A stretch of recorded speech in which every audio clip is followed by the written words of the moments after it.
Isikhonsetelibalo sivete isithombele sibe lisabeni lemisebenti kuleli. Linani lebantu labaswele umsebenzi lengederi kamakhulu lasikhombisa. Imbangela yako kulokunye ikwe COVID-19. Cabinet remains concerned that the rate at which the economy creates jobs remains slower than the rate the country sheds jobs, because the country shed 701,000 jobs between Q3 and Q4.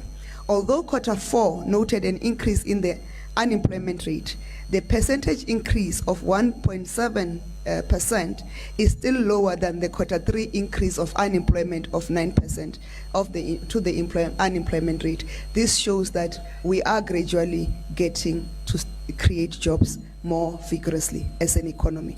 Ikhabhinethi iphindze yanqoma nemisebenti lwetikhungo temthetho ekulisana nedlamelo yamaniswa nebulili. Kuvulwa kwetikolo kulomnyaka nako kwemukela netimhlophe kwanconywa nabothishela ngekunikela ekufundiseni bantwana ngaphansi kwesimo lesimadima se-COVID-19.